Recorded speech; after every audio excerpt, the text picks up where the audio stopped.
Evet, hoş geldiniz. Çarpel Medya'da alternatif bakıştayız. Bugün 22 Nisan 2025 Salı. Bugün çok sevdiğim, uzaktan izlediğim, çalışmalarını izlediğim değerli bir konuğum var. Kendisiyle 3-4 hafta önce, sanıyorum 4 hafta önceydi, program yapacaktık. Biraz grip geçirdi. Daha sonra geçen hafta yapmayı düşündük ama programdan bir gün sonra mahkemesi vardı. Mahkemeden sonra yapalım diye, eğer tutuklanmazsam mahkemeden sonra yapalım dedi ve öyle anlaştık. Ve bugün işte tutuklanmadı. Karşımızda Mahmut Alınak, siyasetçi, yazar. 11 tane kitabı var. Yanlış değilim değil mi abi? 11 kitap var. Evet, sanıyorum 11 saymadım ama bilmiyorum. 11 kitap var. Şimdi şöyle yapalım abi. Ben sizin X'te, Twitter'da mahkemeye gitmeden önce yayınladığınız bir mesaj vardı. O mesajı rejimiz getirsin ekrana. O mesajı okumak istiyorum. Ve bu mesajla başlamak istiyorum. Şöyle Lütfen. Diyorsunuz. Sömürgeci kibrinden ve zorbalığından bir milim geri durmazsın. Beni devlet olarak tanımak ve uyruğum olmak zorundasın diyorsun. Bunu benden ne hakla istersin? Sen ki bana özgürlüğü çok görensin, zulmün bin çeşidini yapansın, nasıl senin mensubun vatandaşın olurum? Sen nasıl benim değilsen, ben de senin değilim. Sana baş eğeceğime mekanım mezar olsun. Ben öküz değilim ki sırtıma bindirdiğin her yükü çekeyim, vurduğun her kırbaca sessiz kalayım. Bana bir asır dilsiz köle muamelesi yaptın. Zorla boyun eğdirdin. Onurumu ayaklar altına aldın. Bu 100 yıllık kölelik tarihine son vermiş bulunuyorum. Sivil itaatsizlik olarak seni ve mahkemelerini tanımıyorum. Yarın başka bir dava için polisler yine kapımda olacak. Beni yine zorla mahkemeye götürecekler. Şunu bil ki mahkemede ve emniyette kimlik beyanında bulunmayacağım ve meşru olmayan mahkemede savunma yapmayacağım. Çünkü seni tanımıyorum. Sen beni yargılayamazsın. Yargılanacak olan sensin. Bana bir iyilik yapmak istersen, ki senin tarihinde iyilik yoktur, benim seninle olan zoraki vatandaşlığıma son ver, düş yakamdan. Yani bence tabii çok çarpıcı bir metin ve bu metindeki tabii yani en fazla dikkat çeken yer benim açımdan, bunu konuşalım istiyorum. Sivil itaatsizlik olarak seni ve mahkemelerini tanımıyorum diyorsunuz. Bunu beyan etmişsiniz ve kimlik beyanında bulunmayacağınızı söylüyorsunuz. Kek Mahmut, bana yani sivil itaatsizlikten ne anlıyorsunuz? Nasıl bir yoldur? Nasıl düşünüyorsunuz? Nasıl bir yoldur bu? Kürtler için sivil itaatsizlik, sizle hatırlıyorum şeyde de, yani pandemi döneminde program yapmıştık. Gene sivil itaatsizlikle ilgili konuşmuştuk. Bize bir sivil itaatsizlik anlayışınızı açar mısınız? KKS'de iyi akşamlar diliyorum ve sizin aracılığınızla sevgili kardeşlerime, bizi izleyen kardeşlerime muhabbetlerimi sunuyorum. Devlet 100 yıldır polisini, askerini karşımıza dikip uzat ellerini dedi ve bileklerimize kelepçe vurdu. Konuştun, suç işledin dedi. Bizi mahkemelerin karşısına çıkardı. Yazı yazdın, makale yazdın, suç işledin dedi. Bizi sanık sandalyesine oturttu. 3 kişi bir araya geldik. Örgüt kurdum.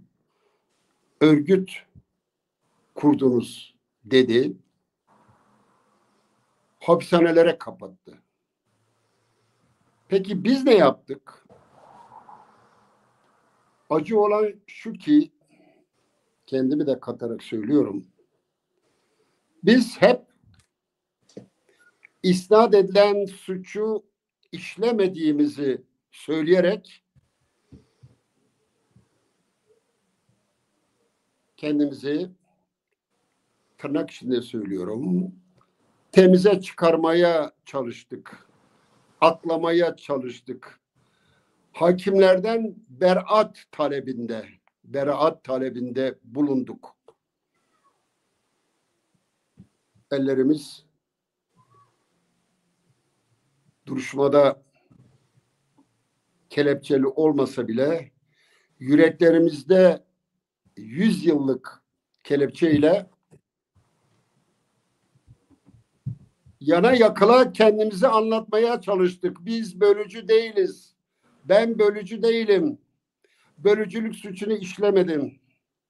Ben örgüt kurmadım. Benim makalemde suç yok. Benim konuşmamda suç yok. Dedik. Ve o devleti temsil eden hakimlerin ve savcıların çalımı, bizi sorgularken takındıkları o dünyayı ben yarattım tavırları ve biz. Oysa devletiyle, mahkemeleriyle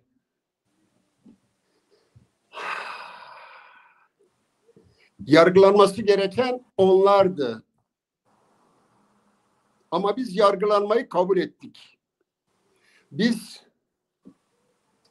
Bizim için bir cebir, bizim için bir eziyet olan kanunları kabul ettik. Devleti kabul ettik. Mahkemeleri kabul ettik. Mahkemelerin meşruluğunu kabul ettik. Ve hala da ediyoruz. Yani meşruiyet verdik onlara diyorsunuz. Mahkemelerine, Türk mahkemelerine hakları olmadığı halde meşruiyet verdik ve bundan sonra bu meşruiyeti vermeyeceğiz Meşruiyet verdik. Meşru olmayan mahkemelere biz savunmalarımızla, biz tavrımızla, biz yargılanmayı kabul ederek meşruiyet kazandırdık. Ben son birkaç yıl içinde kişisel tarihimde yeni bir sayfa açtım. Artık onuruma dokundu o bileklerimize vurulan kelepçeler. İzninizle ben birkaç yıl geri gideyim. 12 Eylül döneminde bileğime kelepçe vurulduğunda çok utanmıştım. Kelepçeye itiraz ettiğim için değil, isyan ettiğim için değil, kendime yedirememiştim. Saçma bir ruh hali, kendime yedirememiştim. Kelepçe vurulduğunda çok utanmıştım. Ama sonraki yıllarda KKS'de tuhaf şey, kelepçeye alıştım. Alıştırdılar. Biz milletvekiliyken biliyorsunuz bir grup milletvekili arkadaş biz tutuklandık. 90. Siz 2 dönem yaptınız değil mi abi? 2 dönem yaptım. Bir Şırnak bir de Kars. Ve biz milletvekilliğine tutuklandığımızda Ankara'da Devlet Güvenlik Mahkemesi'ne götürüleceğimiz sırada askerler ellerinizi uzatın dediğinde biz uysalca ellerimizi uzattık ve bileklerimize kelepçe vurdular. Hatta Leyla Zana'nın bileğindeki kelepçe, herhalde askerin kastı vardı, bileğini çok sıktı. Mosmor oldu bileği.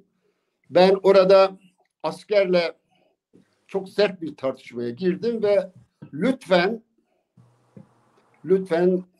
Leyla'nın kelepçesini gevşettiler. Bileklerimizi uzatıyorduk. Onlar da bize, bileklerimize, benim kölelik halkası olarak tanımladığım kelepçeleri takıyorlardı. Ama sonra o alıştığım, bir zamanlar beni utandıran, sonra alıştıran o kelepçe onuruma dokunmaya başladı. Kölelik halkası olarak tanımladığım o kelepçe ruhumu ezmeye başladı.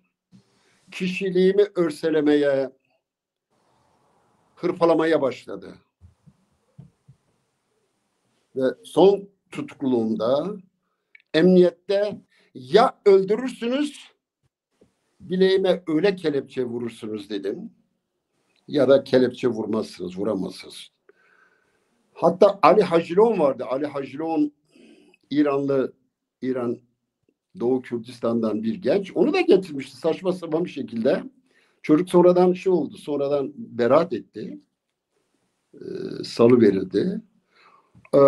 Ben tutuklanınca koğuşa geldi diyor. Baktım yaşlı bir tane adam diyor. Ben çok sıkılmıştım. Çok mutsuzdum. Önüme hangi kağıdı koysalar ben imzalayacaktım. Bana çok eziyet ettiler demişti sonradan koğuşa gelince. Diyor bir baktım adamın biri, yaşlı bir adam, kelepçeye direniyor.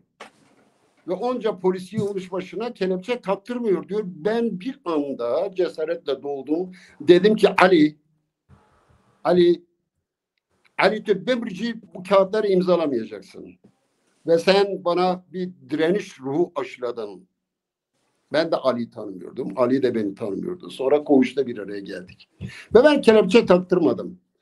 Sonra adliyeye gittik. Adliyede de aynı şekilde tutuklama kararı verilince kelepçe takmak istedi. Asla dedim. Kelepçe taktırmayacağım. Hatta Bişar devletiniz budur dedi işte. Benim oğlum Bişar avukat. O da orada bana kelepçe takmaya çalıştıklarında Bişar videoya çekmek istedi. Benim uğradığım o haksızlığı. Bişar'la Temin amiri çok sert bir şekilde, daha doğrusu Temin amiri Bişar'ı kışkırtarak, sabote ederek, provoke ederek beni çek dedi. Beni çek. Bişar da seni çekmiyorum, babamı çekiyorum dedi.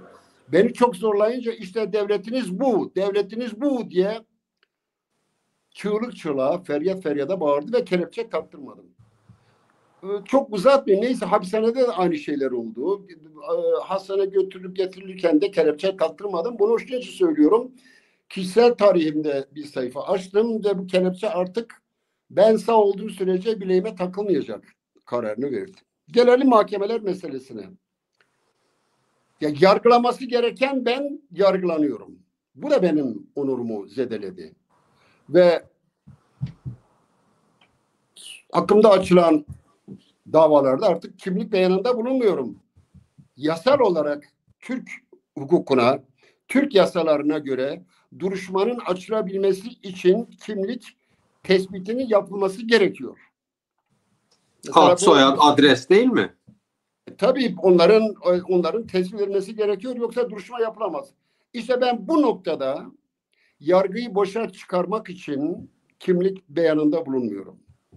Ama başka bir şey yaptılar. Böyle arkadan döndüler bir sefer. Ben yokken hayali bir şekilde ben oradaymışım gibi duruşmada böyle komik duruma düştüler. Ve ben geçenlerde bir cümle takıldı dilimin ucuna. Dedim ki sivil itaatsizliğin kudretine bakın ki mahkemeler kendi kanunlarını çiğniyor. Yani mahkemelere kendi kanununu çiğnetiyor sivil itaatsizlik tavrı. Ben tabii tarihe bu yolla bugüne kadar rastlanmadı çünkü bu tür bir şey sivil tavır, kendimi de katarak söylüyorum, olmadı. Şimdi yaşını başını almış bir insan olarak işte hasbelkader aydın diyelim ya da siyasetçi diyelim, neyse, benim gelecek kuşaklara karşı bir sorumluluğum vardır. Gerek kelepçe konusunda gerekse yargılanmayı kabul etme konusunda. Daha doğrusu yargılanmayı reddetme konusunda. Mahkemelere çok açık bir şekilde diyorum ki siz beni yargılayamazsınız. Çünkü ben Kürdistanlıyım. Çünkü ben bir esirim. Esirler yargılanmaz. Sadece Kürdistan değil, Türkiye'de bu devletin işgali altındadır. Dolayısıyla siz bizi yargılayamazsınız. Devleti tanımıyorum. Mahkemeleri tanımıyorum. Şayet tutuklarsanız diyorum, ben artık siyasi tutukluluk tanımını da kabul etmiyorum. Ben bir esir olarak tutuklanmış olacağım. Ve esir olarak konulduğum hapishanede tıpkı Hitler Almanya'sında olduğu gibi bir esir kampı olarak tanımlanacaktır tarafımdan diyorum. Evet, bundan sonra ben bir esirim ve konulacağım hapishanede esir kampı olacaktır. Bu tabii benim bu çabam sadece son 3-4 yılla sınırlı değil sevgili Seyda. 1990'dan beri kitaplarımda bunun özellikle geçen yıl çıkan Geriye Dönüp Baktığımda adlı kitabımda, parlamentodan ben tutukluyken Ulucanlar Hapishanesi'nde yazdığım parlamentodan 9. koğuşa ve hep devlet kitabımda uzun uzadıya yazdığım gibi 90'dan beri kaç yıl ediyor? 35 yıl. Evet. 35 yıldan beri sivil itaatsizlikler konusunda feryat ediyor. Fakat sesimi duyuramadım. Bu nedenlerini biliyorum. Abi bir şöyle parantez açarak bir şey söyleyeyim, bir şey sorayım daha doğrusu. Bu hani Kuzey İrlanda'nın bu Sinn Féin partisi var. Bunlar İngiltere parlamentosu seçimlerine katılıyorlar. Seçiliyorlar, geliyorlar, o koltuklarda diyorlar ki biz kraliçeye yemin etmeyiz, koltukları boş bırakıyorlar. Yani her seçimde Sinn Féin'den seçilenler, Kuzey İrlanda'da Sinn Féin'den seçilenler geliyorlar, parlamento koltuklarını boş bırakıyorlar. Sizin döneminizde böyle bir tartışma oldu mu? Yani bu yeminle ilgili bir tartışma oldu mu abi? Yeminle ilgili çok uzun tartışmalarımız oldu KKS'de. Bunu ben kitabımda uzun süre yazdım. Çok yazdım. Bu konuda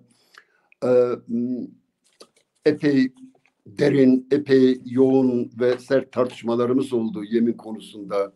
O çok uzun bir hikaye. Yani isterseniz bir gün o konuda program yaparız ama sığmaz. Çünkü ben izninizle bir 50 dakikayla falan sınırlandırmak istiyorum. Tamam. Çok uzun bir hikaye o. Ve mutlaka bunları bilinmesi de lazım. Kitaplarımda yazdım ama. Şimdi nerede kalmıştık? Yargılanmayı reddediyorum. Beni yargılayamazsınız diyorum. Ama bu arada en önemlisi kimlik beyanında bulunmayarak yargının elinden duruşma yapma imkanını alıyorum.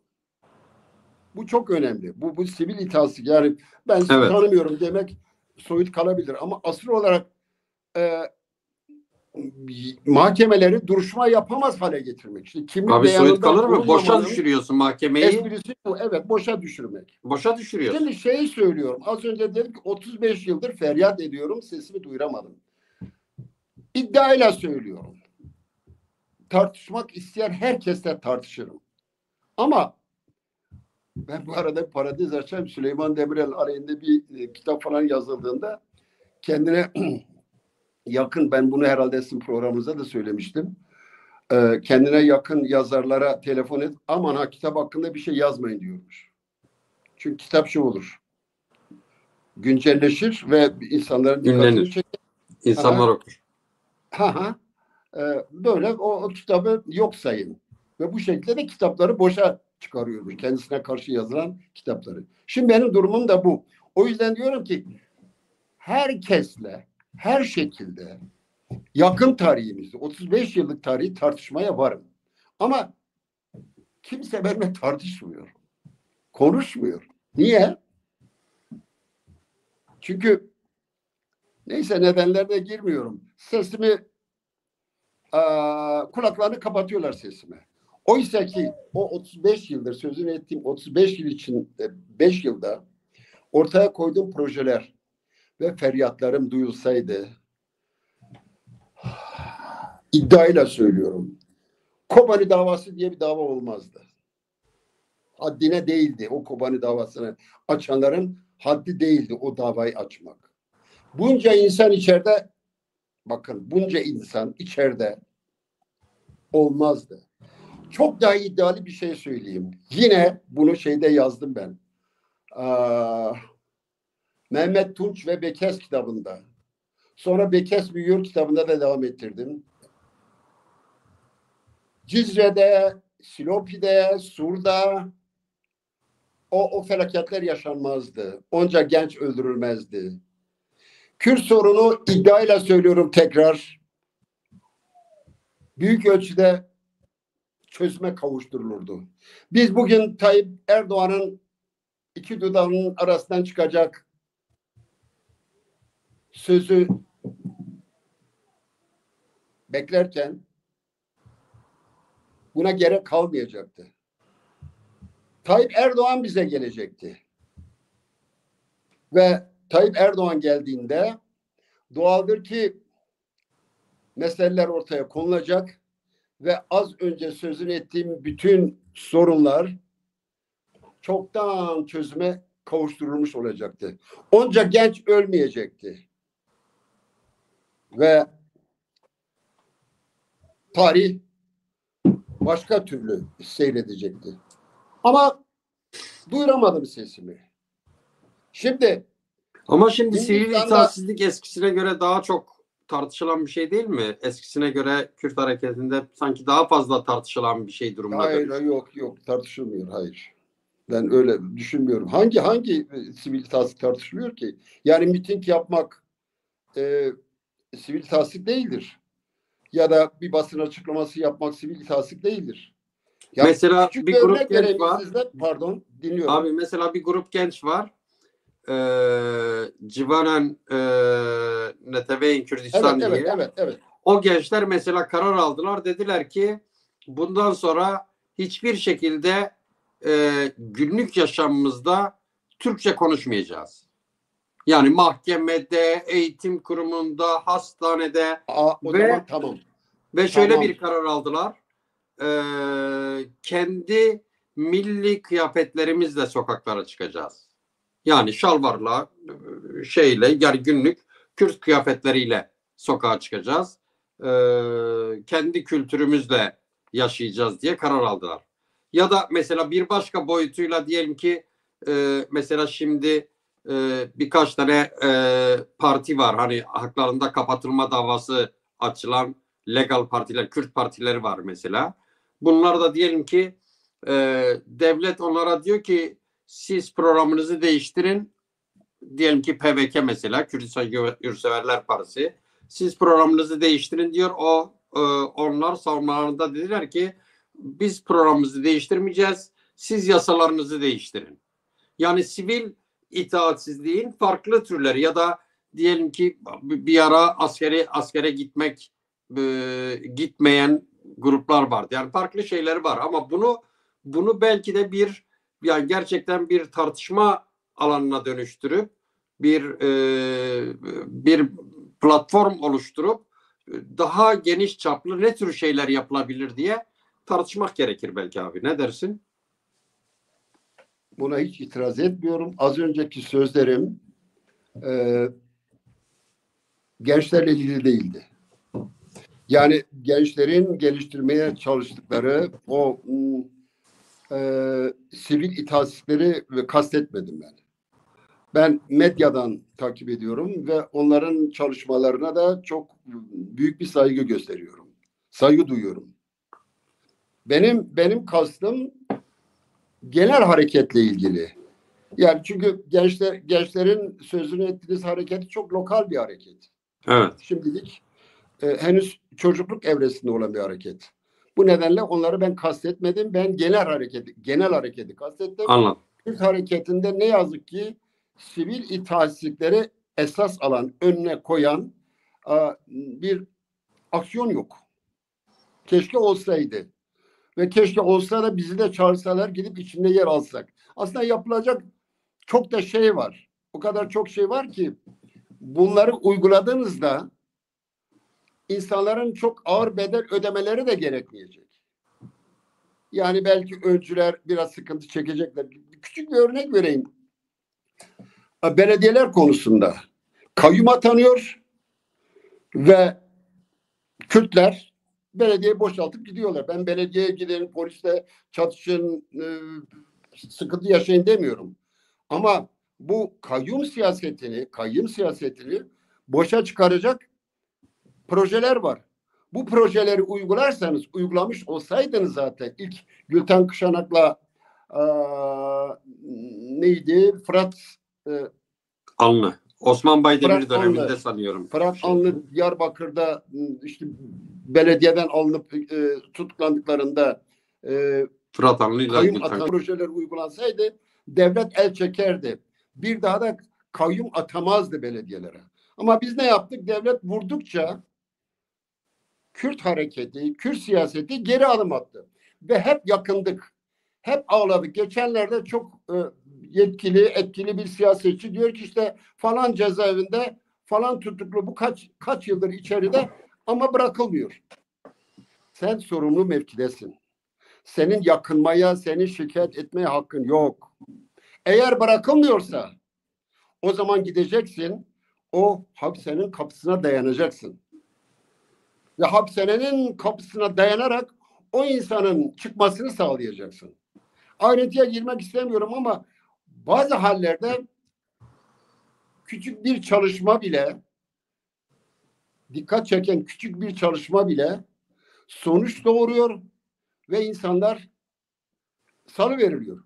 Bir başka örnek, hala çıplak arama var hapishanelerde. Geçen gün bununla ilgili de bir şey yapmıştım, bir açıklama yapmıştım. Bir coğrafyada çıplak arama varsa, hala hapishanelerde çıplak arama varsa ve ben de bir siyasetçiysem ve ben yıllardır süre gelen o çıplak aramanın önüne geçemiyorsam ve o çıplak arama uygulamasını ortadan kaldıracak projeler ortaya koymuyorsam ben suç ortağıyım. Diyeceksiniz ki peki ne yapılabilir çıplak aramaya karşı? Ben ısrarla sivil mücadele diyorum. Yani öyle bir sivil mücadele geliştirirsiniz ki ekonomik, sosyal ve siyasal alanda öyle bir sivil mücadele geliştirirsiniz ki devlet mecbur kalır. Siyasal iktidar, hükümet mecbur kalır.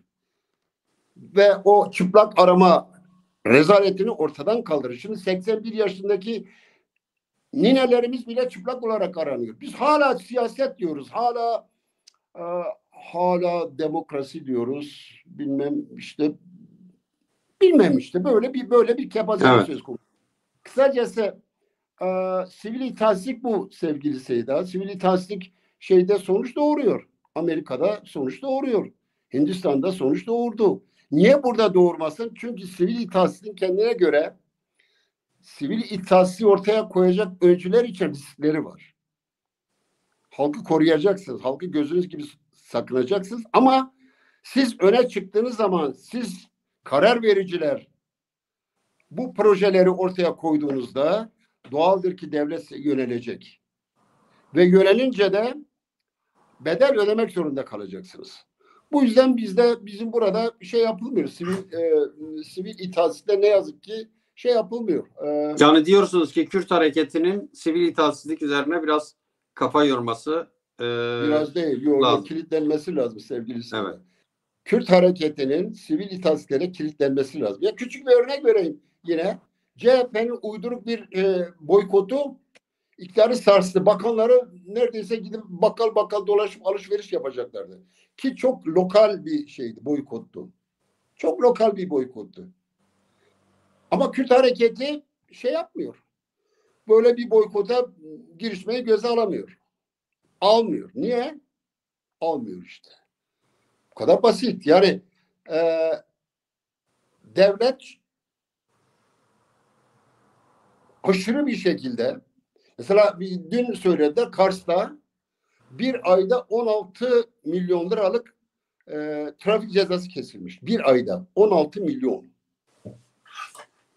Devlet öyle sıkışmış ki artık halkı haraca bağlamış. Aynen. Sen eğer boykota gidersen, ekonomik bir boykota, sivil bir boykota girişirsen bir ayda dize çökertirsin, dize getirirsin. Bir ayda fazla değil. Ha diyeceksin ki ya dün sohbet ettik, bir ay dayanmaz insan. Ya ben bir ayda örneğin elektrik tüketimi, her evde bir ampul şeyisi, söz gelimi, protestosu. Her evde bir ampulle idare edilebilir. 6 sigara ölmeyiz. Ben sigarayı çok seviyorum ama diğer bir Seyda sigarayı seviyor. Seyda 6 sigarayla sınırlandırılsa bir hafta ne olacak? Kıyamet mi kopar? Evet. Telefonu sınırlasa kıyamet mi kopar? En önemlisi diyelim ki referandum. Hele bir referandum yapılsın, gör nasıl dengeler alt üst olur. Neyse uzatmayayım sevgili Seyda. Sen ikinci soruna geç. Uzun hikaye bunlar. Evet. Teşekkür ederim abi. Yani tabii elbette kafa yorulması gerekiyor. Ben aklıma geldi. Yani bu Yani bir yaşam tarzına dönüştürülmesi lazım. Mesela biz 2007'de evet. ben DTP İl Başkanı iken Kars'ta biz bir hafta boyunca akaryakıt almadık arabalarımıza. Yürüyerek gittik işimize gücümüze. Bir hafta sigaraları 5'le sınırladık. Para kullanmadık. Bir hafta boyunca para kullanmadık. Zorunlu ihtiyaçların dışında alışveriş yapmadık. Hatta öyle ki kuru ekmekle idare ettik biz. Bir de bizim meşhur teneke çalma eylemimiz vardı. Gürültü eylemimiz. 10 yıl sonra Diyarbakır'da yapıldı ama tabii şey oldu. 10 yıl sonra. Biz Kars'ta başlatmıştık 2006'da. Evet. Ve Kars'ta çok da etkili olmuştu. Hatta ben bir ara Avrupa'ya gittiğimde çok şeyle böyle sayışla söz etmişler o teneke çalma gürültü eylemiyle ilgili. Çünkü gürültü eylemi de suç ayrıca. Biz bunları Evet. yapmıştık. Ama şey olmadı. Tarihe mal olmadı çünkü sahiplenilmedi. Lokal kaldı. Evet dinliyorum sizi. Buyurun. Evet. Ne kadar Peki. kaldı zamanımız? Bir Peki saatte zamanımız az bitirelim kaldı lütfen. abi. Efendim? İkinci bölüme geçelim. Biraz günlük güncel politikaya bakalım. Bu biliyorsunuz yani artık anlaşılıyor ki devletle Öcalan birlikte bir mektup yazdılar. Çünkü Pervin Hanım İtalya'da geçen hafta bir konferansta bu mektubun devlet ve Öcalan tarafından birlikte yazıldığını söyledi. Bu mektup tartışılıyor. Sizce bu mektubun Türkiye'deki siyasete yönelik etkisi, Kürt siyasetine yönelik etkisi ne olur? Nasıl sonuçlar olur? Siz bu mektubu nasıl değerlendiriyorsunuz? Yani mektup konusunda Seyda söyleyecek çok fazla bir şey yok. O demokratik cumhuriyet projesinin sözde dökülmüş halidir. Bu mektup Türkiye için konuşulabilir, tartışılabilir. Doğru ya da yanlış her neyse. Ama siz bir tweet yazdınız. Dediniz ki yani şimdiye kadar çoktan eğer bir takım şeyler yapılsaydı Kürt Cumhuriyeti valla hatırlamıyorum tam Anadolu ve Kürt Cumhuriyeti mi olur demiştiniz. Böyle şeydir Türkiye ve Kürdistan Halk Cumhuriyetleri Birliği evet. Devleti. Evet. Evet. Şimdi yani bu Öcalan'ın bu çağrısı, mektubu ya da demokratik cumhuriyet tezi Türkiye için konuşulabilir. ama bakın arkasından nasıl bir cümle kuracağım. Türkiye için konuşulabilir.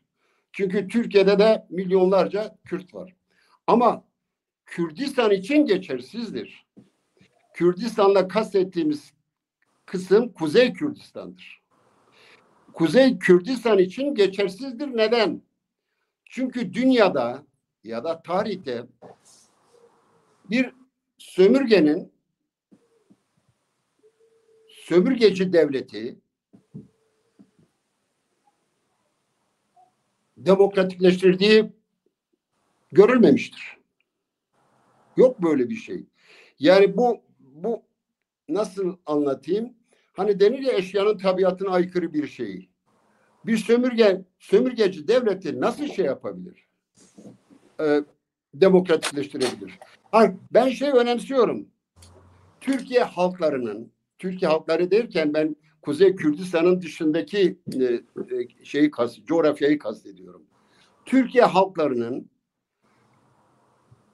Kürdistan meselesine sahip çıkmaları, yani örneğin işte Amerikalıların Vietnam Savaşı'na karşı gösterdikleri reaksiyon, tepki türünden tepkiler ortaya koymaları çok anlamlı. Çünkü Kürdistan meselesi sadece Kürdistan halklarının değil, Türkiye halklarının da boynunda bir değirmen taşıdır.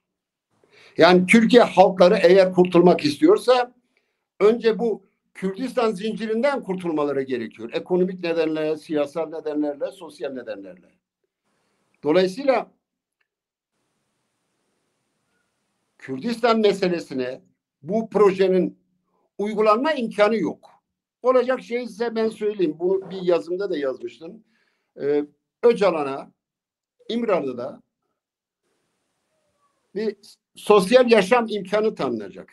Serbest bir yaşam. Ki nitekim şu anda aldığımız haberlere göre, ki ben o zaman söylemiştim ama şimdi yani artık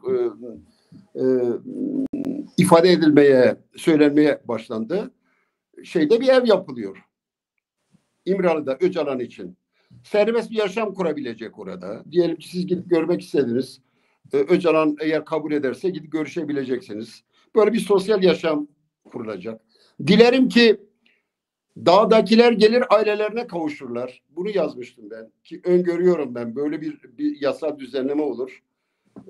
Dağdakiler gelir ailelerine kavuşurlar. Ve bir başka şey çok önemli. Hiç değilse hapishaneler boşalır. Bu zulüm, yani şu anda hapishaneler üzerinde süren bu zulüm son bulur. Peki Kürtleri bekleyen nedir? Kürtleri bekleyen tehlike de şu sevgili Seyda. Kürt hareketinin, Kürt siyasetinin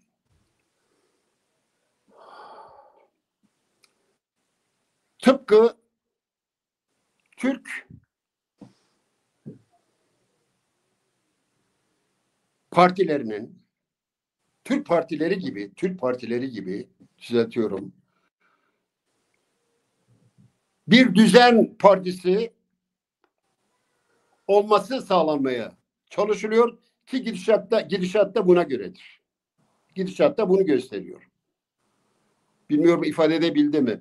Yani Kürt hareketi, Kürt siyaseti sistemin bir parçası haline getirilmek isteniyor. Örneğin yeniden Refah Partisi, örneğin işte CHP, örneğin AKP ya da MHP. Normal sistem, düzen içi bir kurum haline getirilmek isteniyor. Aynen öyle. Düzen içi bir partiye dönüştürülmek isteniyor. Ve düzeni de meşrulaştıran, o sistemi meşrulaştıran. Evet, aynen öyle. Onu olağanlaştıran. Aynen öyle. Yani Kürtler kendi milletvekillerini seçecekler. Tıpkı diğer partiler gibi. Kendi belediye başkanlarını, il genel üyelerini seçecekler. Entegre olacaklar sisteme, rejime entegre olacaklar. Zaten mektup bunu öneriyor değil mi? Bu da en çok Hüdapar'a yarayacak. Garip bir şekilde Hüdapar'a yarayacak. Niye? Çünkü Hüdapar Kürt kitlelerinin kafasını karıştırmak, daha doğrusu yanına alıp kendisiyle birlikte rejime entegre etmek için Kürtleri kontrol altına almak için en radikal söylemleri yerine göre kullanıyor. Kürdistan diyor örneğin. Bu Kürtleri etkileyecektir. Ayrıca bir de dini yönü var ya sahtekarların. Ne diyor? Anayasanın işte ilk 4 maddesi diyor. Yerine göre federasyon diyor. Bütün bunlar kabul edelim ki Kürtleri etkileyecektir. Dolayısıyla Kürt hareketinin sistem içi bir partiye dönüşmesi, bir organizasyona dönüşmesi, diğer partiler gibi, rejim partileri gibi bir partiye dönüşmesi iki nedenle rejime yarayacak. Bir, Hüdapar güçlenmiş olacak ki rejimin kanatları altında olan partidir. Rejimin partisidir Hüdapar. Bir de artık olmaktan Kürt hareketi Kürt dinamiklerini harekete geçirme potansiyelini tamamen kaybedecektir. Dediğim gibi işte parlamentoda milletvekili olan, şu olan, bu olan ama Kürdistan'ı temsil etmekten çok uzak bir düzen partisi söz konusu olacak. Peki Kürtler ne yapmalılar abi? Mesela geçen hafta gördüm bu açık siyaset yapan Kürt partileri Kürdistan Yurtseverler Partisi, Kürdistan Sosyalist Partisi, Hakpar, PDK Bakur, Van'da Kürtler ne yapmalı diye bir konferans düzenlediler. Ve buna anladığım kadarıyla devam edecekler. Ne yapmalılar Kürtler? Var mı bir öneriniz? Bu işten nasıl yapabilirler? Ya şimdi sevgili Seyda, bu partilerin, sözünü ettiğim partilerin diğer Van'da yaptıkları toplantıdan az çok haberim oldu. Yani ne söyleyeyim bilmiyorum ki. Gerçekten çok zorlanıyorum. Kaç yıldır partisiniz siz? Kaç yıldır? Bu partiler değil mi? Bir dakika. Bir kısmınız gitmişsiniz. Şeyin uydusu olmuşsunuz. Demin uydusu olmuşsunuz. Bir kısmınız da sanki uzun bir uykudan sonra derin bir uykudan uyanmışçasına ne yapmalı diye konferanslar düzenliyorsunuz. Ya Allah rızası için yapmayın. Kaç yıldır siz partisiniz? Yeni mi ne yapmalı diye soruyorsunuz. Ya ne yapmalı konusunda çok bilgili olmak da gerekmiyor. Çok filozof olmak da gerekmiyor. Evet ya çok derin bilgilere sahip olmak gerekmiyor. Ya ne yapmalı sorusu aslında bangır bangır kendi cevabıyla sahnede, ortada. Beni yap mı diyor. Tokat gibi suratımıza çarptı. Yani bunu yap mı diyor. Efendim? Bunu mu yap diyor. Yani bir şey aslında gösteriyor mu? Evet diyor şunları. Küçük bir örnek. Az önce söyledim. Fiili referandum. Hadi. Fiili referandum. Hadi çıplak arama. Bir şey yap. Yani referandum mu örgütleyin diyorsunuz abi? Efendim? Referandum mu örgütleyin diyorsunuz? Yani Kürt hareketleri referandum mu? Evet, referandum. Konusu ne olacak abi? Yani Seyda kardeş konusu ne olacak? Kürdistan meselesinde kendi kaderini tayin hakkı mı? Efendim? Kendi kendini yönetme hakkı mı? Yani sorun olacak. Evet, halkın önüne koyacaksın. Nasıl bir Kürdistan istiyorsun? Evet. Yani federasyon mu istiyorsun? Ki özellikle zaten Kuzey Kürdistan için söz konusu da olmaz. Federasyon mu istiyorsun? Bağımsızlık mı istiyorsun? Nasıl bir rejim istiyorsun? Nasıl bir düzen istiyorsun? Bunun referandumunu yap. Ondan sonra yol haritası oluştur ve bunu uygulamaya geçir. Yani yapılacak bu kadar çok şey var ki. Abi vallahi yani tam aklımdakini söyledin. 2015'te bu PAK kurulduğu zaman ben arkadaşlarıma 3 şey önermiştim. Bir şey yapalım yani Kürdistan'ı kıyafetlerle yani bizim hareketimiz şöyle bir karar alsın. Kürdistan'ı kıyafetlerle yaşayacağız. Bundan sonra Kürt kıyafetleriyle yaşayacağız. 2015'ten önce 2014'te 13'te yani kurulmadan önce. 2 gideceğiz mesela diyelim ki Diyarbakır'da o ne mutlu Türk'üm diye bir tak vardı orada bu vilayetin önünde. Gideceğiz önünde duracağız mesela böyle şeylerin önünde duracağız. Diyeceğiz ki bu buradan kalkmayana kadar kalkmayacağız. 3 demiştim ki referandum olana kadar yani gideceğiz mesela dağ kapıda bir çadır kuracağız. Diyeceğiz ki biz Kürdistan'da referandum olana kadar biz buradan ayrılmayacağız. Yani tabii ki hayatın şeyleri var. Hayatın yani sana dayattığı şeyler var ama yani gücün, örgütlülüğün, bunu yapma durumun, yapma iradesi içinde bir örgütlü bir mekanizma lazım. Böyle şeyler tartışılıyor yani. Keke beni delal. Yani ne diyeyim ben? Şimdi dikkat edin, Kürt partileri diyeceğimiz, buna bütün şeyler, Kürt hareketlerini de katıyorum. Anma konusunda, o yıl dönümlerinde anma konusunda çok mahiriz. Çok. Bir, iki, basın açıklamaları konusunda çok profesyoneliz. Zaten mitinglerimiz milyonlarla halk geldiği zaman ki birer konsere dönüşmüş durumda. Böyle uçuyoruz, sevinçten uçuyoruz. İşte miting alanına 1 milyon insan geldi. 5 milyon insan geldi. Peki sonuç? Oysa ki devlet bunlardan rahatsız değil. Bir dönem evet mitingler yasaktı, basın açıklamaları yasaktı. Ama o devrini tamamladı. Yani artık bu tür şeyler devleti zorlamıyor. Devleti zorlayacak, adım atmaya mecbur edecek projeler geliştirmek gerekiyor. Evet. Bu projelerin geliştirilmesi için de konferans mı diyorsunuz, bilmem panel mi diyorsunuz, bilmem ne diyorsunuz. Bunlar. Küçük bir örnek daha vereyim. Hep örneklerle gidiyorum. Ya Yahudiler için ağlama duvarı bir sembol ve Yahudiler her yılın Haziran ayında orada toplanıp acılarını paylaşıyorlar. Ve ruhsal bütünleşmelerini bir düşünce de var bu konuda. Yahudiler yani İsrailler ruhsal bütünleşmelerini bu ağlama duvarına borçludurlar. Hatta İsrail devletinin kuruluşu büyük ölçüde bu duvarda bir araya gelmelerin yani çünkü dünyanın dört bir tarafından geliyor insanlar ağlama duvarına ona borçlu olunduğu söyleniyor. Ya bana söyler misin lütfen Kürtlerin bir tek taş bile olsa dikleri bir şey var mı? Var mı?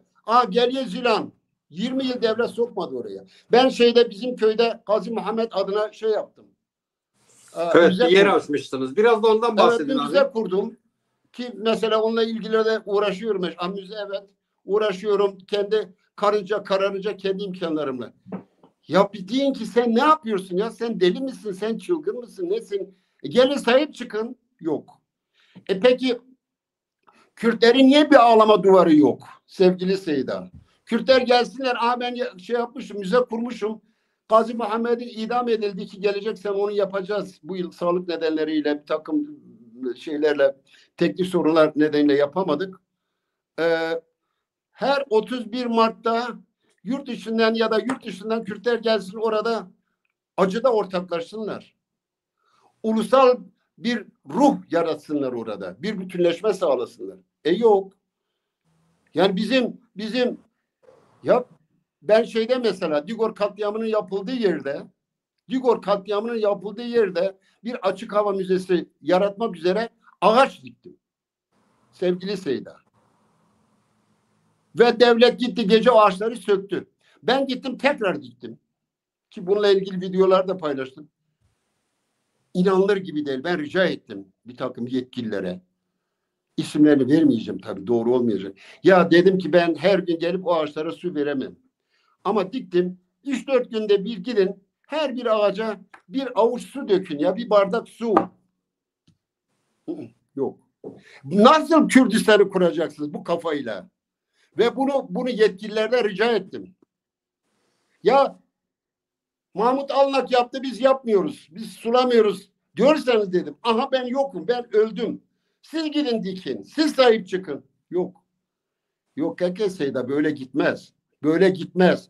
Bu partiler bütün bu durumdan sözünü ettiğiniz partiler dahil DEM, ben, siz hep mi sorumluyuz? Kısacası durum bu. Peki. Teşekkür ederim. Kek Mahmut. Şimdi biliyorsunuz bu sene böyle Nevroz dönemi yani ben öyle yorumladım onu. Kürdistan 4 parçasında çok kitlesel Nevrozlar yapıldı ve yani belli ki tarihsel olarak bir Kürt enerjisi açığa çıkıyor. Bu tabii bölgede biliyorsunuz bu Hamas'ın saldırısından sonra İsrail ile Hamas arasındaki çatışma, sonra Suriye'de Esad iktidarının yıkılması, Husilere geçen gün yaptılar, onlara yönelik operasyon tartışılıyor ve İran'a yönelik operasyon tartışılıyor. Bu arada şeydeki Haçlı Şabi'nin dağıtılması gündemde. Böyle bölgede bir taşlar yeniden örülüyor ve yeni bir dizayn yapılıyor. Siz buna nasıl bakıyorsunuz? Kürtlerin bu yüzyıl Kürtlerin yüzyılı olacak mı? Kek Mahmut. Siz başlamadan ben seyirciye, izleyiciye bir duyurumu yapayım. Yani sevgili izleyiciler, siz başlamadan ben bir duyuru yapayım. Sonra tamam, size de nefes vermiş olayım. Düşünün. Bu yayınlarımız YouTube üzerinden, Facebook üzerinden ve X üzerinden aynı anda canlı yayınlanıyor. Sizden ricamız hem X'teki Çarpel Medya hesabına üye olabilirsiniz.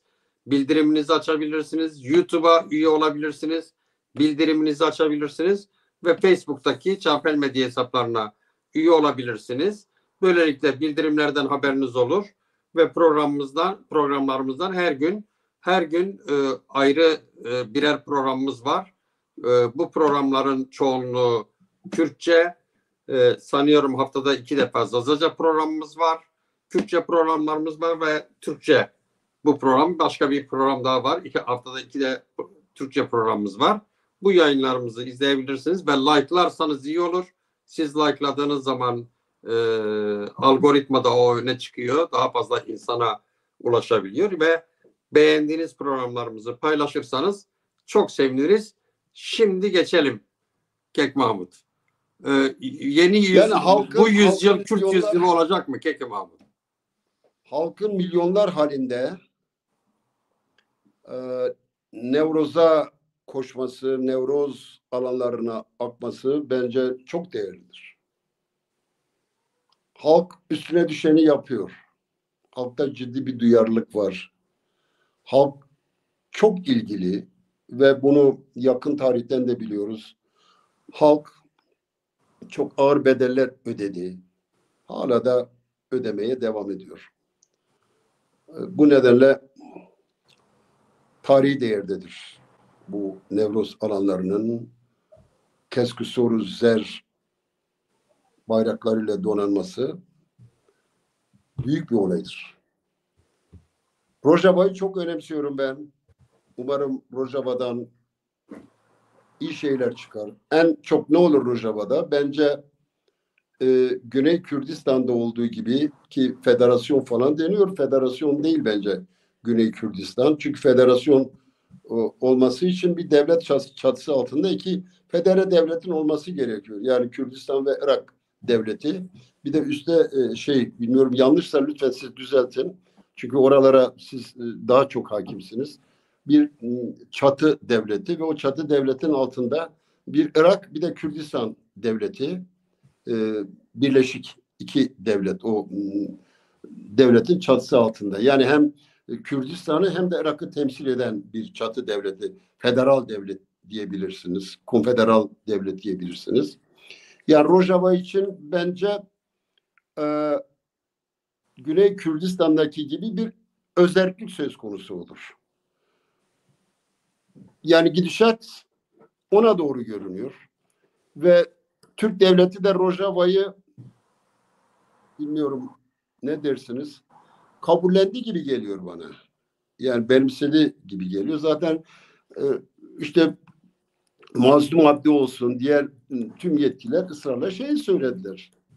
Bu arada orası niye Kuzeydoğu Suriye, onu da anlayabilmiş değilim. Önce bir adının olması lazım. Rojlat Kürdistan, Doğu Kürdistan. Yani ısrarla söyledi. Bizim Türk devletiyle bir işimiz yok. Türk devletiyle yan yana yaşamak istiyoruz. Çatışmaya girmek istemiyoruz dediler. Türk devleti de artık uluslararası koşulların zorlaması. Amerika'nın da etkisi bence. Amerika'nın da büyük etkisiyle Rojava'yı kabullendi gibi görünüyor. Gerçi her ne kadar işte ayak sürüyorlarsa da gidişat Rojava'nın şey olması, Rojava'nın özelliğe doğru adım atması. Ama benim bilmiyorum siz ne dersiniz ama gerçi davulun sesi uzaktan hoş gelir diye bir söz var. Ben şimdi orada olmadığım için söyleyeceğim her söz çok havada kalır. Şimdi Jolani denen adam biliyorsun 350 askerle gitti, silahlı adamla gitti, Şam'ı ele geçirdi. Kürtlerin orada ben Mazlum Abdi'den bir ara okumuştum. 100 bindi, sonra 150 bin dedi. 100 bin kişilik, 150 bin kişilik bir ordusu var. Silahlı bir ordu, militan hem de eğitimli. Esad'ın felç olduğu yani Doğu Kürdistan'ın tamamen Kürtlere bıraktığı böyle uzun yıllardan sonra Kürtler acaba biz bağımsızlık talebinde bulunuyoruz deselerdi ya da biz bağımsızlığımızı ilan ettik deselerdi ne olurdu? Böyle bir soru da bir matkap gibi, kızgın bir matkap gibi kafamda dönüp duruyor. Şu söyleniyor. Deniyor ki eğer Kürtler Batı Kürdistan'da ben az önce Rojava dedim. Doğu dediniz ama seyirci anlamıştır ne demek istediğiniz. Evet. Devlet, bağımsız devletimi ilan ediyorum deseydi ya da talep ediyorum deseydi Türk devleti hışımla üstüne giderdi ve büyük bir katliam olurdu diyenler de var. Ben tabii konuya hakim olmadığım için bu sorunun cevabını da kendi kendime veremiyorum. Belki senin bu konuda bir katkın olabilir ya da izleyici kardeşlerimizin bir katkısı olabilir. Yani Türk devleti bir katliama girişir miydi? Girişse ne olurdu? Kürtlerin böyle bir talebi olsaydı neler doğururdu onu bilmiyorum. Ya da bugün ben federasyon ilan ediyorum dese Kürtler. Bu mümkün mü değil mi? Konuya hakim olan uzmanlar daha iyi cevap verirler. Sizin sorunuza gelince yani kendileri en son federasyon istediklerini söylüyorlar. evet yani federasyonu ilan etseler buna göre de bir örgütlenme var zaten. Yani fiilen yürüyen bir federasyon da var. Kürtlerin 100 yılı olur mu? Bu kaç yıldır söyleniyor. Bu 100 yıl Kürtlerin 100 yılı olur mu? Dileyelim olsun. Dileyelim olsun. Ama ben bakın mesela yine bir parantez açayım. Bugün haberlere düştü, ajanslara düştü. İran'da bir genç daha idam edildi. Evet. Ben bununla ilgili 3-4 gün sonra bir çalışma başlatacağım. Bunu duyacaksınız. Ama dünya sessiz. Kürtler sessiz. Güney sessiz. Güney Kürdistan sessiz. Rojava da sessiz. Rojava denilen yer de sessiz. Zaten Kuzey Kürtleri hiç değil. Oralı değil. Yani bu haliyle bu nasıl 100 yıl, Kürtlerin 100 yılı olabilir? Şu olabilir. Amerika müdahale eder güneyde olduğu gibi ağırlığını koyar, şu olur, bu olur. İşte bir Kürt şeysi oluşur. Bir Kürt federasyonu oluşur. Kürtler de bizim federasyonumuz oldu derler. Bu anlamda işte bu 100 yıl bizim 100 yılımızdır diyebilirler. Ama Kürtlerin 100 yılı olabilmesi için çok güçlü dinamiklerin olması gerekiyor sevgili Seyda. Bu dinamikler eğer varsa, bilmem ne derseniz siz, bu dinamikler varsa eyvallah. Yok eğer ümit şeydeyse, Amerika'daysa ya da Rusya'daysa bu Kürtlerin 100 yılı olmaz. Diyelim ki işte Amerika'nın şemsiyesi altında ya da Amerika'nın desteğinde kurulan bir federasyon olur. Güneyde olduğu gibi. Örneğin işte Güney yapmadı. Referandum yaptı. Halk yaptı. Kürdistan, bağımsız Kürdistan dedi. Ne oldu? Güney yönetimi geri adım attı. Yani niye geri adım attı onu da anlayabilmiş değil. Bak kabul etmezdi dünya. Sen hele bir adım at, ilan et. Kıbrıs'a dünya kabul etmedi. Türk devleti arkasında kabul etmedi. Mesela şeyde işte Rojava Kürdistan'da muazzam bir şeyin var. Altyapı zenginliklerin var. Su sende, petrol sende. Dünya bu anlamda dünya sana muhtaç. Bilmiyorum. Dilerim ki bu 100 yıl Kürtlerin 100 yılı olsun. Kapatalım mı? Yani orada tabii orada uluslararası statiko değişiyor hani. Eskiden hani Sovyetler Birliği ile Batı bloku arasında bir denge vardı. O dengede taşların yerinden oynaması zordu. Şimdi o denge bozuldu. Dolayısıyla o denge bozulunca aslında Kürtlerin önündeki fırsat da daha çok bahsedilebilir. Daha çok üzerine konuşulabilir. Dünya da daha çok görmeye başladı. Umuyoruz ki Kürtlerin 100 yılı, yani benim umudum var, olacak. Yani çünkü büyük bir Kürt enerjisi var açığa çıkan. Umuyoruz ki fırsat kelimesini kullandın. Fırsat. Bu güzel. Bence olayı özetleyen bir şey bu. Bir saptama. Fırsatlar değerlendirilebilirse evet. Olur. Evet. Başka türlü bilmiyorum. Evet. Çok teşekkür ederim abi. Ben teşekkür ederim. Sormak istediğin yani şu soruyu da sorsaydın iyi olurdu diyebileceğin bir şey varsa, eklemek istediğin bir şey varsa, şuna da cevap vermek isterdim yahut da şunu eklemek isterim dediğin bir şey varsa buyur ekle çok abi. Çok teşekkür ederim duyarlarınız için. Aslında söyleyecek çok şey var. Bunları zaman içinde de konuşacağız.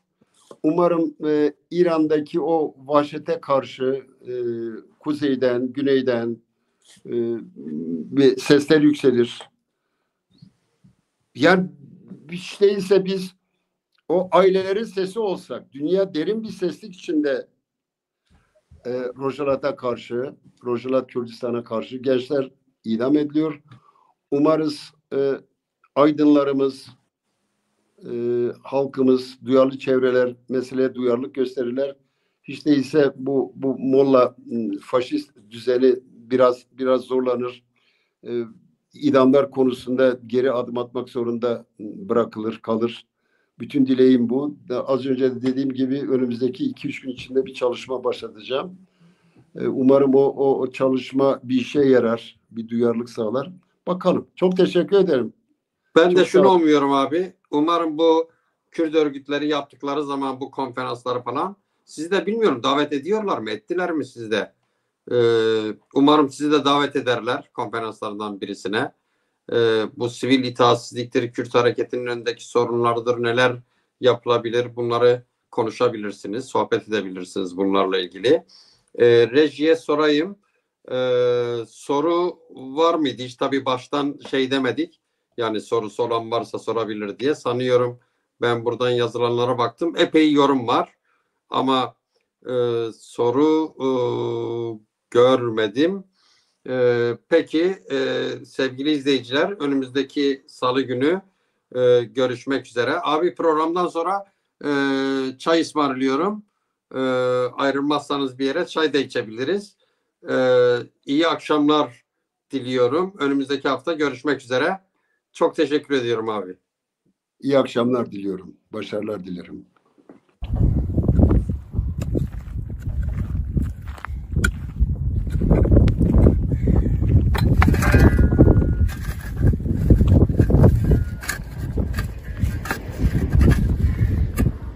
Bugün Dibor katliamının 29. yıl dönümüdür.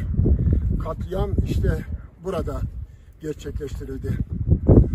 Biz bu vahşi katliamı tarihin silinmez belleğine işlemek için ağaç dikerek burada bir açık hava müzesi kurduk. Kudüs'te nasıl ki Mescid-i Aksa Camisi'nden geriye kalan ağlama duvarı dünya Yahudileri için kutsal bir tapınak ise burası da artık bizim için kutsal bir mekan olacaktır.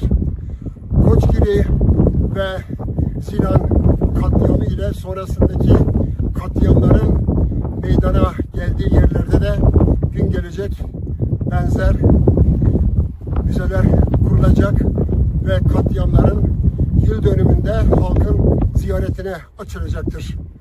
Tarih unutmuyor. Biz unutmayacağız ve mutlaka hesabını soracağız.